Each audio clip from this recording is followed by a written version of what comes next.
Okay, I know we're a little late to the game, but we just got back from seeing Conan the Barbarian. And, wow.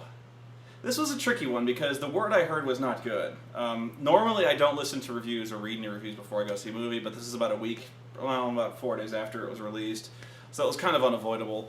But yeah, the word I heard was not good. I was actually hearing stuff like, worst movie experience of my life, 0 stars. There's this one site I go to read reviews sometimes, and it was like 0 stars out of 5. They were like, absolutely wretched experience. So, normally when I hear that, I actually tend to go in with a more open mind, or at least kind of a more mind to enjoy it, knowing that it's going to be really bad. But, this was not the worst movie I've ever seen, but keep in mind I've seen some horrible fucking movies, but what did you think? Was on par with, say, Red Sonja or Call the Conqueror.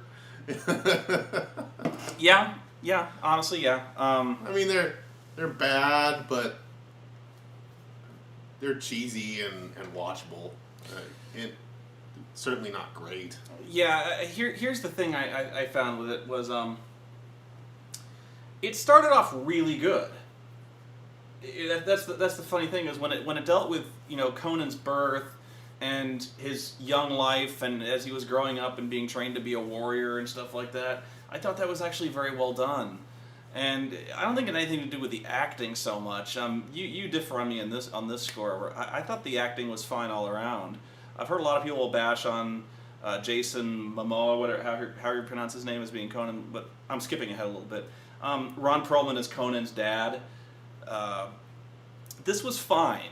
It was very comic booky, it was very like Savage Sword of Conan in the beginning, but it was entertaining. I was building up my expectations. I came in expecting it to be shit, and by the end of that 10-minute sequence when they're doing the childhood stuff, I was actually getting my hopes up for a better movie.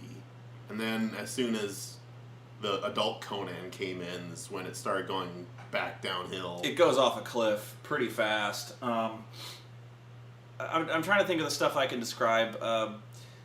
Ironically enough, it starts off really, really bad. The opening narration that between the time when the oceans drank Atlantis and the rise of the sons of Ares, that narration is done by Morgan Freeman.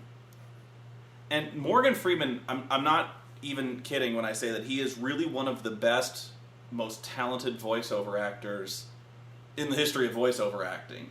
He's extremely good. He was terrible in this. Well, you need someone to give it balls, like everything in this movie. It's about barbarians sweeping across a landscape, killing, and, it's all about slaying and treading jeweled thrones under your sandaled feet. And with Morgan Freeman, it's like Conan marching with the penguins.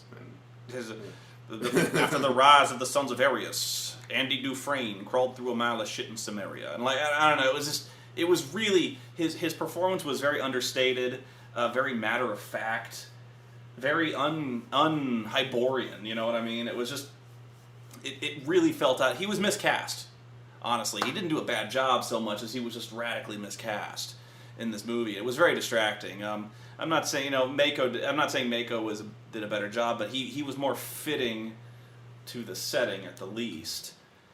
Also, the scene where Conan is born on the battlefield and Ron Perlman cuts him out of his mom with a knife.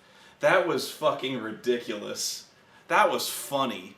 Where he's like, boop, and he just pops his baby out. I'm like, what the fuck? Pretty sure that's not how it works. Yeah, he just unzips this woman and pops the baby out. And this actually started the trend of virtually every act ends with somebody raising something in the sky and going, oh! There are so many. It's almost like a drinking game where people go, oh! It's just in what world is that? I'm so flummoxed, but it's just I'm not talking about reality in Conan or anything like that, but there's just some things that just don't work when you're talking about movies. And have you ever seen anyone in any kind of life or stuff like that, just go like, oh. Well, that's what Ron Perlman does. He's like, name your son, and she goes, his name is Conan. And he goes, ah, and then they roll credits, and then Conan's village is destroyed by the bad guy from Avatar, and then like Conan's standing amidst the ruins of his village, and he picks up his sword and he goes, ah, and it's like every scene is like that. Where, so. Then Morgan Freeman's like 20 years later, he's grown up and he was a pirate and he kicks all sorts of ass now, and so that's when the movie really jumps off a cliff. They just introduce characters that he knows all of a sudden. Like he's got this black guy he hangs out with who's his buddy, and he's freeing slaves for basically no reason. Which I don't know his name, which despite having as much screen time, I don't know him. I'm pretty sure they said it, but I don't know it either. He's just like that guy. He's like, hey buddy. What I think I should comment on is what I kind of liked at first was this version of Conan is probably much closer, in fact, to the original Robert Howard Conan than Arnold Schwarzenegger's Conan.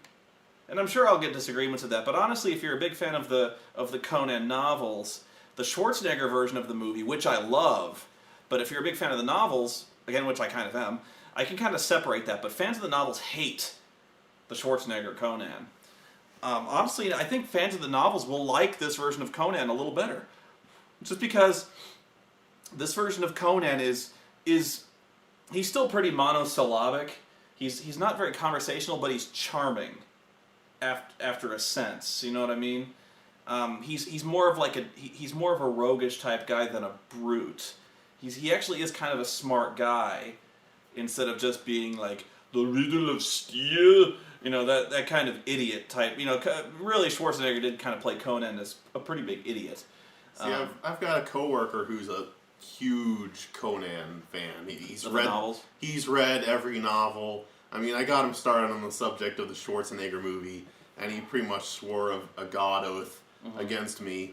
And he listed off, this guy listed hundreds of things in which he hated about that Conan movie and how it doesn't fit. And I asked him how he thought about this movie, and he's just kind of like, he's like, it has stuff that's cool in it, but it's still like a bastardized Hollywood, like, it's still just a stock Hollywood story when you get down to the core of it. Yeah, and if I may, I think this was a much closer version of Conan to the novels. But what my point is I think if you took this same cast of characters and you put them in a much better script, it would work fine. I mean, honestly, I don't have a problem with the guy who played Conan in this one. I don't have a problem with Ron Perlman or any of these guys. I think they all did fine. I just think the story is what really let him down. I think this guy was a perfectly fine Conan. It was just, the story is absolutely wretched. I disagree with that, but I put the blame half on the writing and half on the acting.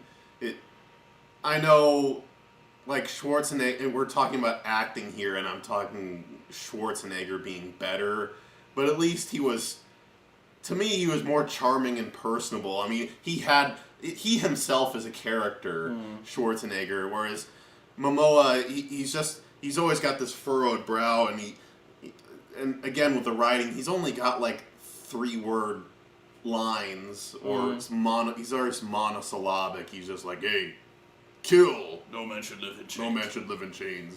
I mean, yeah, the script didn't help, but then again, it wasn't like, I wasn't compelled by anything he was doing. He was there. I think he really looked and acted the part pretty well perfectly. And honestly, I kind of for a while was digging it was very stylized violence, which in a way was a little bit different. The original Conan, the violence was extremely brutal. Like, when people were getting maimed, they were getting fucking maimed. There was impact to those wounds. This was very, like I said, it very harkens back to the comics, where there's a lot of people getting killed all over the place, and they are getting killed in fountains of blood. Literally every single time someone gets stabbed or impaled, or thrown against something, or slashed with a sword. There is a digital fountain of gore that erupts from every wound. Am I wrong?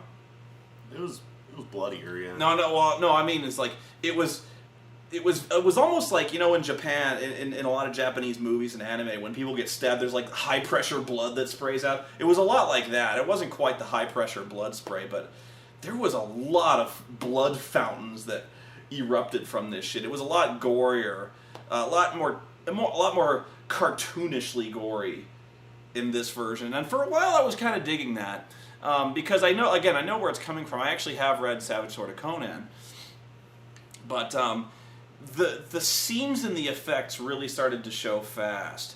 There's a lot of matte paintings, like they'll approach some mysterious city, and they'll ride up on a ridge, and there's this really obviously fake landscape in front of them, and they go, "That's the city of thieves up there," and it's so not real, and I know it's not really real in any case, but it really looks like a painting. Well, I didn't like the gore in it, why use CGI gore? I never gotten that. Just use real blood.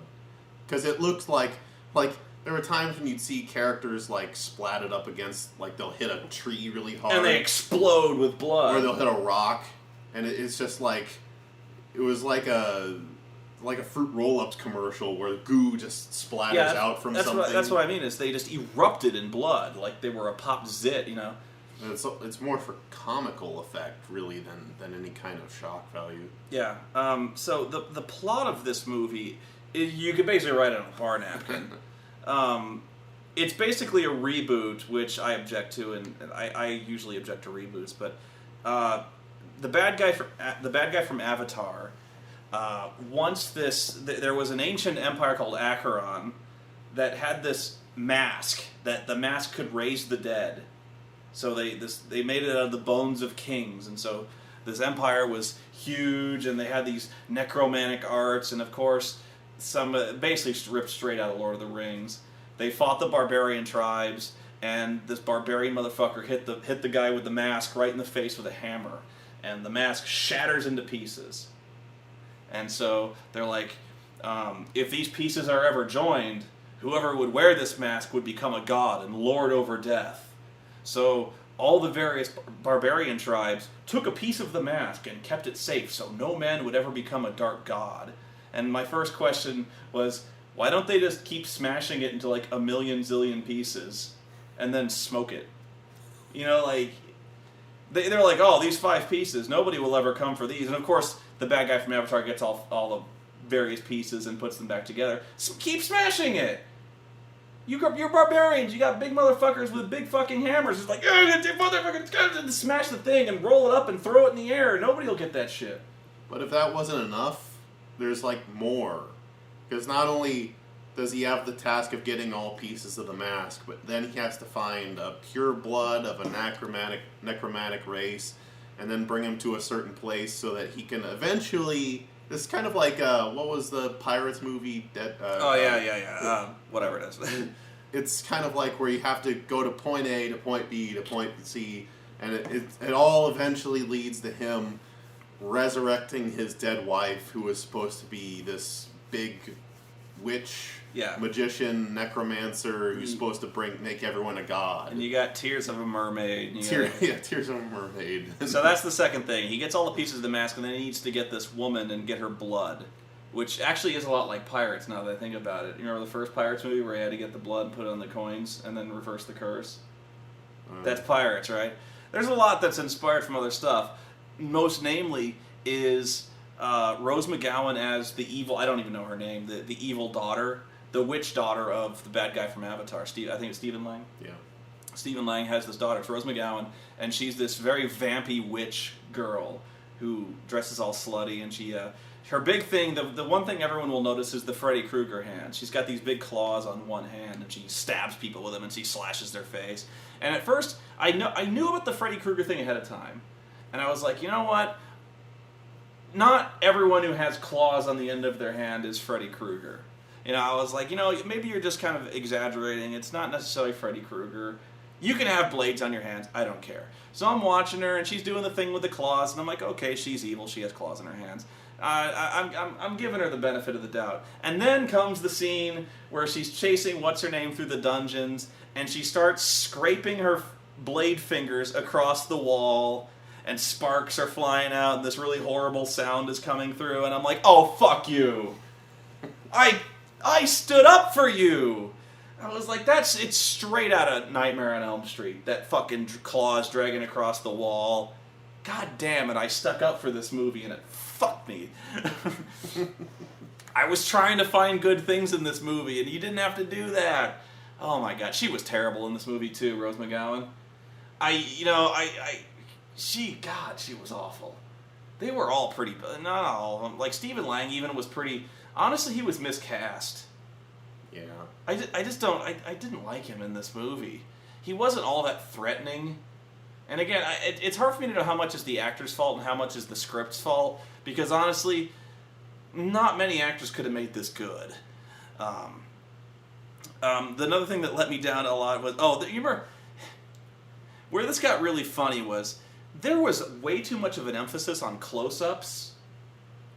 And the action scenes were too choppy. The action scenes were filmed too close. They were too choppy, very shaky cam. But there was also this really funny thing they would do all the time in this movie, where they would give close-ups of the really ugly villains doing stupid things. Yeah, like there'd be this guy with really badly filed teeth, and or Stephen Lang will be like, I will have the mask, and I will resurrect my wife, and he's drooling, and he's like, ugh. Or there's this guy with, like, filed down teeth, and he's really pointy. And so, of course, whenever he talks, we gotta get, like, right into his fucking mouth. There's one scene where basically a guy's sitting on the throne, and he's controlling everything, and Conan has to fight about 6 people. And this is literally the whole action scene. Is Conan will kill one person, and he'll cut back to the dude in the throne, and he'll go, and then he'll kill another guy, and he'll cut back.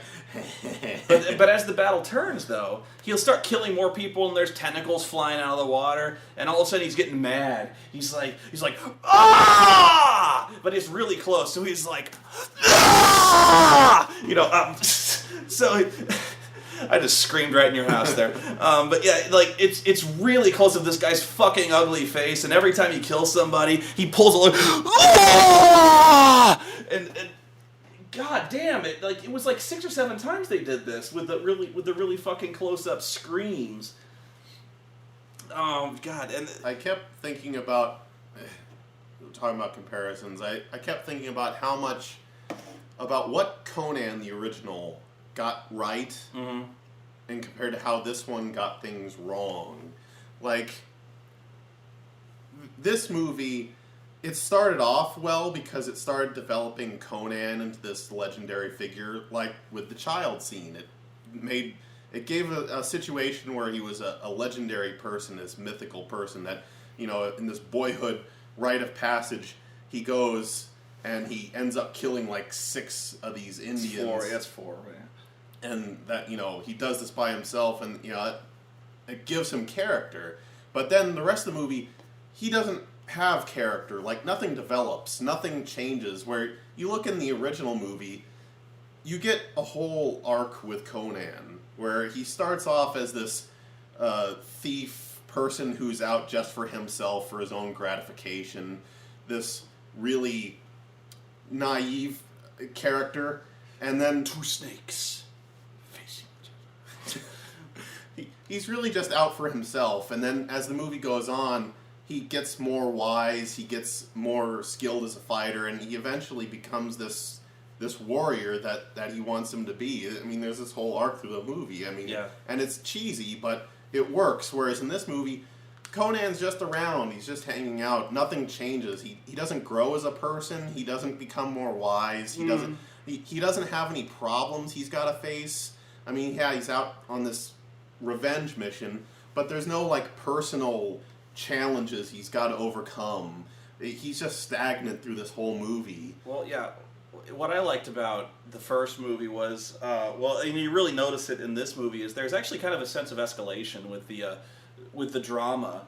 It starts off fairly small scale. He's fighting a few guys here and there, and at the end there's one big battle, You know, against the impossible odds. You know, like Thulsa Doom's entire army is coming up this fucking ridge. Thulsa asserts his power when he crucifies him on the tree. That's when you're like, this guy's a bad mother. You know, yeah. He took on Conan and beat him, and he's got to work back from that.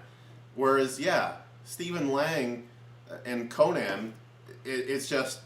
They fight and Conan comes out on top but you know, he's got to escape, but it never feels like Stephen Lang's got the upper hand. It never feels like Stephen Lang is the clearly superior opponent. It's right about the first time where he fights Stephen Lang.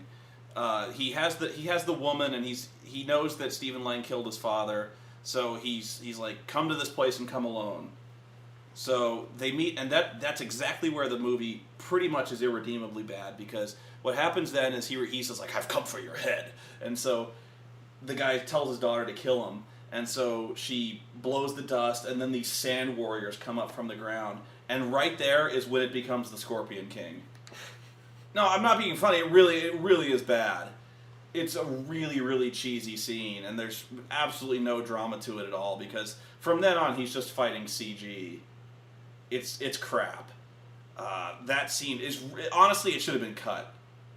They should have just gone to like a straight-up showdown with him and Stephen Lang, because that scene is terrible. And then there's that whole fight with the Delver, or whatever it is, the octopus thing in the water. I used to know I think it was the Delver. That scene is really fakey, and it's CG, and... Well, it would be one thing if you set it up... I understand they're trying to make this whole new world, and I can kind of understand if they made it in the same perspective as, say, Hercules, where the mythic and the real kind of intermingle, so you could have Conan fighting these mythic beasts. But it seems so out of place, because so much of it is grounded in reality, grounded in this world's reality. And then all of a sudden, sand people. Yeah. And then it goes along, he's fighting more people, and then tentacle monster. Yeah, what you have to realize is that final scene with the forces against Thulsa Doom. There's actually a lot of drama there, when you think about it. There's like, there's no way these guys. There's like 2 guys, well 3 with Mako, but like there's like 2 guys against 100. So you're like, wow, these guys are fucked. And so they're setting up this thing, and you're like, wow, this is gonna be really intense. There's not a single fight in this movie where you think that Conan can even be hurt, or touched, or that he's in any kind of jeopardy. Like he's like a god, and I guess that is maybe a little truer to the Conan novels, because he is pretty badass in the Conan novels. But well, there's personal emotion too, not just for the fact that Thulsa killed his father, because anyone could write that in, but during the course of the movie, he's personally humbled, as it were, Conan by torturing him, and has also killed his lover. Mm-hmm. So at the end, we're so much more invested by just telling us, oh, Thulsa killed Conan's parents. Mm-hmm. The other thing that I thought was the magic in the first one was really subtle. Like, Thulsa Doom kind of turned into a snake, and that was about it. But he also had these really subtle powers of, like, brainwashing, you know, and he had that magic arrow and stuff like that. It was restrained, but it was also very deadly. And also, you actually got to see Thulsa Doom do stuff with his magic. Now, you might argue that it was cheesy, or it's dated now, it doesn't age well. You know, the scene where he turns into a snake is kind of cheesy, but whatever. You know, he's got that hypnotism and stuff like that. You actually see him do stuff with his magic. This movie, what was funny was they build up this whole movie around this fucking mask. He's like, I'm going to build this mask, and I'm going to get the blood of this virgin, and I'm going to put it in this mask, and I'm going to have the power of a god.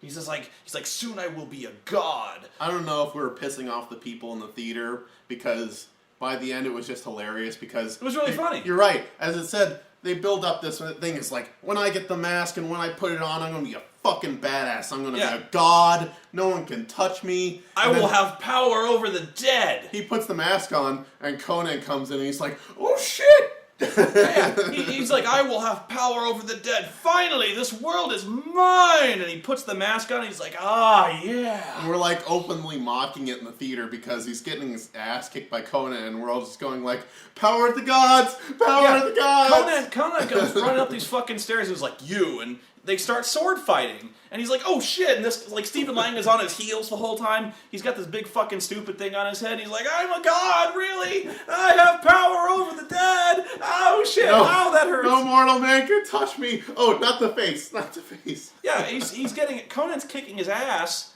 and like at no point in this movie does he ever display any kind of magic power. The final fight scene. I turned to you and said, "This is laughably bad. This is fucking ridiculous." It was bad. It was horrible. Because what happens is I'm not even going into the whole thing, but they're fighting on a wheel. Yeah, that's perched on like these two little toothpicks, and it's like moving back and forth, and they're basically doing this little merry-go-round trick. Yeah, it's such a hard scene to set up, to describe, because the setup is so convoluted. When you got to start with, okay, bear with me. There's a woman. I have to see if I can describe it, because it's really like I wonder how it looked in the screenplay. There's a woman strapped to a wheel over an abyss, like over a pit that leads to an infinite abyss. Okay, the wheel falls down the abyss, but the pegs that hold the wheel, the peg that goes through the wheel, is keeping it, gets wedged in the walls of the pit. So it doesn't fall all the way. It falls like 60 feet. And then the wheel is kind of like, it's pivoting on this. It's spinning like a coin. Yeah, it spins like a coin. So like fucking Conan jumps down on the wheel, and then Stephen Lang jumps down on the wheel, and then they're kind of like bouncing on each side of the wheel as it's pivoting to the left and right. But then they fall, and then they grab chains on either side, and they're literally just like spinning around like a carnival. And they're swinging on the chain, and they're stabbing at each other with their swords. And you turned to me and was like, "This is fucking stupid." But you know what it is? Again, is it's right out of Pirates of the Caribbean. You could see that shit happening in Pirates of the Caribbean. At that point, that's why I hate it. At that point, it wouldn't have looked ridiculous, because you could see Captain Jack Sparrow doing shit like that. But Conan, it was like really fucking stupid. But yeah, at no point in this movie, when he gets the mask, does he display any kind of magic power of any kind. His daughter, like, can summon armies of sand warriors, and he's like, "I get this mask, now I'm gonna be fucking God." He's not he gets his fucking ass, he gets cut up and he's limping, and he's like, "Oh fuck, that hurt, oh fuck." And so like, Conan kills the daughter, the witch, and throws her off this cliff, and she gets impaled on a spike. And so Stephen Lang is all hurt, and he's limping over, and he looks over the edge, and he sees Rose McGowan impaled on a spike, and he's all, "No!" And I'm like, I turn to you and I go, "Raise her from the dead." That's the whole point of this thing, right? Was you get this mask and you become master of the necromantic arts. You become a god of the dead. Raise her from the fucking dead. He doesn't do that. He just goes up and he starts sword fighting with Conan again. And of course he loses. Well, this movie has no story, and I wouldn't mind so much if the action were good, but like I said, it's choppy. The last fight was cartoony. It started off good, but it got really cheesy fast. It gets really cheesy. And they didn't have enough script really to fill the entire running time. There's several scenes that have padding that you can tell are padding. There's very obvious padding scenes. There's a scene where they're getting away on a ship, and some of Stephen Lang's bad guys attack the ship, and they get into a fight scene, and they drive the guys off the ship. That scene contributes nothing. Absolutely nothing. That was 5 minutes of it. It was just 5 minutes for an action beat that did not need to be in that movie. That's it. The scene where they go and fight the Delver, or the creature in the water. That entire scene, 10 minutes that scene lasted. Contributed nothing. We get a movie version of Your Princess is in Another Castle. Conan's girlfriend gets captured, and so he's like, "I gotta get her back." So he goes, he gets his help, and he goes to the city, and we have this big battle sequence, and it's full of special effects, and at the end of it, when he reaches the top, they go, "Oh, look, she's over there. There's the bad guys over there." And it's like, wow, that was a fucking waste of time. They went to they broke into the city, they killed like 100 people, and then they get to the top of the city, and they're like, "Oh, he's not here. Oh, there he is," and then they go over and get him. But by the way, that whole scene, another Pirates reference, where it was kind of funny, where I noticed where they're like, he's like, "Where do I find this woman?" And he's like, "I know who can help me, this thief. So we'll go to Tortuga." So he goes to the City of Thieves, and he goes into a bar, and of course it's like, fuck. Yeah, the first 20 minutes of this movie were perfectly fine, and then right off a cliff. It's got its cheesy moments. I mean, when I say I get enjoyment out of it, I mean on the base level of it works on a very low level. I mean, it's very cheesy action sword swashbuckling type movie. It's right out of the early 2000s for me. It's mediocre. It's got its moments where it's laughable, but on the whole, it's not the worst thing ever. If I'm giving it a star rating, like I said, this is exactly on par to me with The Scorpion King, and well, I was saying Call the Conqueror and Call the Conqueror. Both of those movies, if I'm on like a 5-star rating, 1 star.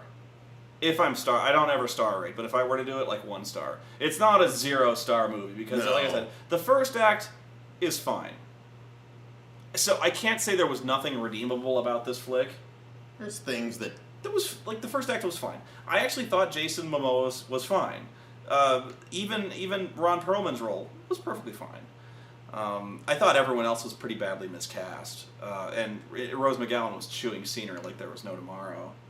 There was also a really weird incest subplot with Rose McGowan and Steve. Did you notice that? A little bit. That was weird. I don't know. That was grotesque. So yeah, that's all I've got. I mean, really, it's on par with Scorpion King, and that's not a good sign. Honestly, I wonder what The Rock could have done with the Conan role. Actually, I understand he was originally cast for or at least rumored to be cast as Conan for a while, and then it was Triple H. Rock would have been at least more charming or entertaining. I don't know. I can't see Rock with the big flowing Conan hair. This guy looks like Conan, or at least everyone's kind of conception of Conan. Very dusky, very long, luxurious hair, very Cro-Magnon brow. He did look like Conan to me, or at least if you look at the covers of the books I have, he looks like Conan.